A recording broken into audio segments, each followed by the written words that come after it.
Flat feet एक ऐसी condition होती है जिसके अंदर आपका पाँव जो है वो बिल्कुल सीधा हो जाता है। नॉर्मली क्या होता है, एक आर्च मौजूद होती है, ठीक है, बट जिनका फ्लैट फुट होता है उनकी आर्च मौजूद नहीं होती, उनका पाँव बिल्कुल सीधा होता है, जिससे उनको चलने में प्रॉब्लम आती है, ठीक है। वो नॉर्मल फुटवियर्स नहीं पहन सकते हैं। और बेसिकली क्या होता है कि ये दोनों पाँव में होता है, इस वजह से इसको फ्लैट फीट कहते हैं। उसके अलावा इसको पेस प्लानस भी कहते हैं। मैं doctor Abiya Arshad, physiotherapist, pain specialist, आज आप लोग को बताऊंगी कि कौन सी ऐसी 3 बेस्ट एक्सरसाइजेज है जिनको आप फॉलो कर सकते हैं और आपका फ्लैट फीट बिल्कुल ठीक हो सकता है। और कंटिन्यू करते हैं वीडियो को।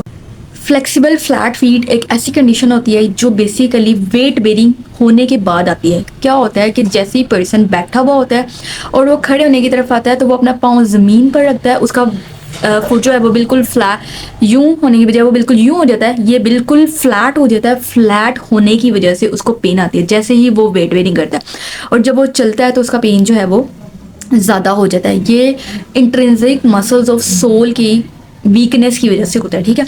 तो वो बहुत सारे लोग जिनको चलते हुए पेन आ रहा होता है तो उनका फ्लैट फुट होता है, बट वो फ्लेक्सिबल अगर हो तो डेफिनेटली इनके इंट्रिंसिक मसल्स जो हैं वो वीक है और ये ठीक हो सकते हैं अगर उनकी स्ट्रेंथनिंग करवाई जाए, ठीक है। उसके अलावा क्या होता है कि बहुत सारे लोग में नी पे भी पेन आ रहा होता है, या हील में पेन आ रहा होता है। वो कहता है कि भाई जब हम चलते हैं तो चलने में की वजह से हमारे घुटने में भी दर्द हो रहा है और हील में भी दर्द हो रहा है। वो बेसिकली इसी वजह से हो रहा होता है क्योंकि पाँव जो है वो पूरा का पूरा वेट बेयर नहीं कर पा रहा होता है। जब वो पाँव आपके जो इंट्रिंसिक मसल्स होते हैं वो वेट बेयरिंग नहीं कर पा रहे होते हैं, जिसकी वजह से लोड जो होता है वो शिफ्ट हो जाता है और वो हील पे आता है, वो आपकी नीज पे आता है और फिर वो भी इन्वॉल्व हो जाता है और उनमें भी पेन आना शुरू हो जाता है। तो this is the point.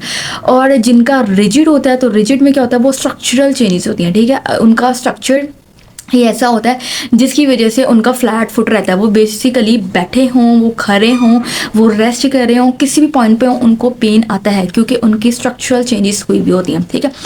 But इसमें करना क्या होता है, इसमें जो मीडियल आर्च होता है, ठीक है, यूं करके उसको दोबारा से मेंटेन करवाना होता है। वो लोग जिनका फ्लैट फीट आ रहा है, वो फ्लेक्सिबल हो, वो रिजिड हो, उसके लिए एक्सरसाइजेज है जिनको उन्होंने फॉलो करना होगा। फ्लेक्सिबल को ज़्यादा टाइम नहीं रिक्वायर्ड, उनका जल्दी जो है ना ये इंट्रिंसिक मसल जो होता है ना उनकी इम्प्रूवमेंट आती है और वो रिकवर कर जाता है, ठीक है। लेकिन जो रिजिड होते हैं definitely they have to do exercises, plus उनके सोल्स जो होते हैं ना, स्पेशल सोल होते हैं जो उन्होंने अपने जूते में रखने होते हैं, वो यूज़ करते हैं ताकि उनका जो है डेली रूटीन में वो आ जाए और डेफिनेटली उनको इससे बहुत अच्छा रिलीफ मिले। फ्लैट फीट में उन लोगों को बहुत ज़्यादा प्रॉब्लम आता है जिनके पाँव फ्लैट होने के साथ साथ अंदर की तरफ थोड़ा प्रोनेटेड हो जाते हैं। जब वो अंदर की तरफ प्रोनेटेड हो जाते हैं तो जो उनकी मीडियल साइड होती है वो बाहर को निकलना शुरू हो जाती है, जिसकी वजह से उनको ज़्यादा प्रॉब्लम आती है, ठीक है। तो इससे जो है ना वो बचना है। इसके लिए कुछ हम एक्सरसाइजेज देखेंगे ताकि आप उनको फॉलो कर सकें और अपना प्रॉब्लम सॉल्व कर सकें। अच्छा, जो हमारे पास फर्स्ट एक्सरसाइज है उसमें हमने ये लूप जो है ना वो बेसिकली ले लेना है, इसको यूज करना है। इसको हमने क्या करना है, पाँव के नीचे यूं रख लेना है, पाँव के नीचे यूं रखना है, इसको लूप को अपनी तरफ खींचना है और जो अपने टोज होंगे टोज को कर्ल करना है नीचे की तरफ, ठीक है। जैसे ये कोबरा जैसी पोजीशन बना लेनी है, कोबरा वाली पोजीशन बना के टोज को कर्ल कर लेना और ये लूप को अपनी तरफ खींचना है। जब आप लूप अपनी तरफ करेंगे और वो कर्ल बनाएंगे ये टोज का तो आपको एक स्ट्रेच जो है वो फील होगा, ठीक है। आपका ये स्ट्रेच आएगा मीडियल वाली साइड पे, ठीक है, यहाँ पे, ठीक है। ये आपने यूं कर लेना है ये, और नीचे की तरफ आपके टोज कर्ल करना लाजमी होना चाहिए। ये आपने जब इस तरह से करना है और यहाँ पे आपको स्ट्रेच आएगा, प्लस आपकी ये आइसोमेट्रिक्स हो रही है, आइसोमेट्रिक्स हो रही है। उसके साथ साथ आपका जो मीडियल आर्च है, जो आपके इंट्रिंसिक मसल्स होंगे बेसिकली वो हमारे पास वीक होते हैं, उनकी स्ट्रेंथ जो है ना वो हमने बिल्डअप करवानी है। तो इससे आपके इंट्रिंसिक मसल्स की स्ट्रेंथ गेन हो रही है और साथ साथ आपकी जो मीडियल साइड होगी उसकी आर्च इंप्रूव होगी, ठीक है। आपने टोज कर्ल कर लिया और इसको अपनी तरफ करना है, बहुत आपको अच्छा स्ट्रेच फील होगा और इससे आपके जो मसल्स होंगे वो बेसिकली स्ट्रोंग हो जाएंगे। प्लस अगर आप ये करते हैं, ये आपने कितनी दफ़ा करना है, ये आपने 10 से 20 सेकेंड इसको होल्ड करना है, उसके बाद आप रिलैक्स कर देते हैं। जब आप करेंगे तो आपको बिल्कुल यहाँ पे जो है ना यहाँ पे इफ़ेक्ट फील होगा। और अगर आपको यहाँ पे इफ़ेक्ट फील होता है इसका ये मतलब है आपको यहाँ पे स्ट्रेच फील होता है, तो इसका मतलब ये होगा कि आपकी एक्सरसाइज बहुत अच्छे तरीके से हुई है, करेक्ट पोजीशन थी।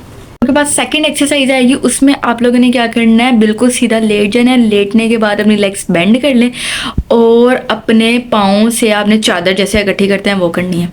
हमने अपने जो टोज होंगे उनको जो है वो प्लेस कर लेना। उसके बाद ये चादर को जो है ना वो इकट्ठा करना है, ठीक है। चादर को आपने इकट्ठा करना है और आपके टोज जो होंगे ना वो कर्ल होंगे, ठीक है। इस तरह से करके कर्ल होंगे और ये चादर जो है ना इस तरह से आप इसको इकट्ठा करते जाएंगे। उसके बाद आप लोगों ने क्या करना है, ये जेली बॉल है, ठीक है। इसको आप लोगों ने ले लेना है। क्या करना है, पाँव के नीचे इसको बिल्कुल रखना है, ठीक है। पाँव के नीचे रखना है, इसको बिल्कुल प्रेस कर देना है। आपने इसको प्रेस करना है। प्रेस करने के बाद आपने अपने टोज साथ में कर्ल करने हैं, ठीक है। उसके बाद रिलैक्स, बिल्कुल नीचे प्रेस करना है। उसके बाद इसको कर्ल करना, ठीक है। या आप इस तरह से भी कर सकते हैं और वेट बेरिंग में भी कर सकते हैं। अभी करते हैं। आपने क्या करना है, एक बॉल ले लेनी है और अपने पाँव के नीचे ना प्लेस कर लेनी है, ठीक है। और पाँव से इसको अच्छे से प्रेस कर देना है, मीडियल वाली साइड, ठीक है। प्रेस करने के बाद आपने अपने टोस को कर्ल करना है, ठीक है। ये कर्ल करना है, इसका फ़ायदा ये होगा, इसको अच्छे तरीके से प्रेस करके रखना है and then you have to curl. करने का फ़ायदा ये होगा, इससे आपकी आर्टिफिशियल मीडियल लॉन्गिट्यूडनल आर्च जो होगी इस तरफ वो डेवलप होना स्टार्ट हो जाएगी, ठीक है। और इससे आपके इंट्रिंसिक मसल्स जो होंगे उनको स्ट्रेंथ मिलेगी। जो वीक है, जब उनको स्ट्रेंथ मिलेगी, आपकी artificial medial longitudinal arch develop हो जाएगी and it will help you. इससे आपको पेन नहीं आएगा और आपको जो है फ़ायदा होगा। थर्ड एक्सरसाइज आएगी, उसमें हम लोगों ने इस रोलर का जो है ना वो यूज़ करना है, ठीक है। अब आपने अपना फुट जो है वो बेसिकली इस रोलर के ऊपर प्लेस कर लेना है। जब आप इस रोलर के ऊपर प्लेस कर लेंगे तो हमारा जो फुट था वो प्रोनेशन में जा रहा था, तो आपने क्या करना है, इसको पहले इन्वर्ट करवाना है, ठीक है। इन्वर्ट करवाना है, इसकी सुपिनेशन करवानी है। सुपिनेशन करवाने के बाद आपने इसको कर्ल करना है, ठीक है। जब आप कर्ल करेंगे तो आपको स्ट्रेच जो है वो पूरे काफ मसल्स में फील होगा, ठीक है। इसको हम देखते हैं कैसे करना है। इसको आपने ऐसे करके प्लेस किया, उसके बाद आपने इसकी इन्वर्जन करवानी है, मतलब अंदर की तरफ सुपिनेशन, ऊपर की तरफ। उसके बाद आपने टोस को कर्ल, ये पूरा आपको स्ट्रेच फील होगा, जिसकी वजह से आपकी जो मीडियल आर्च होगी वो इम्प्रूव होगी। मीडियल आर्च इम्प्रूव होगी, आपके इंट्रिंसिक मसल्स जो हैं उनको स्ट्रेंथ मिलेगी और आपकी जो फ्लेक्सिबल मीडियल लॉन्गिट्यूडनल आर्च है वो बेसिकली बूस्ट हो जाएगी, ठीक है। ये वो लोग भी कर सकते हैं जिनके इंट्रिंसिक मसल्स जो हैं वो वीक आ रहे हैं, और वो लोग भी कर सकते हैं जिनकी डेवलपमेंटल इशू है, मतलब उनका स्ट्रक्चरल इशू जो है ना वो आ रहा है, वो लोग भी ये कर सकते हैं, ठीक है। क्योंकि उससे उनको बहुत अच्छा रिलीफ मिलेगा, प्लस वो इंसोल्स भी जो है वो यूज़ कर सकते हैं। इंसोल्स एक स्टिकी से स्टिकर्स आप समझ लें, उनको आप फुट के अंदर अपने, मतलब जो भी आप फुट वियर करते हैं तो उसके अंदर आप उनको प्लेस कर सकते हैं। उससे आपको बहुत जो है वो फ़ायदा होगा।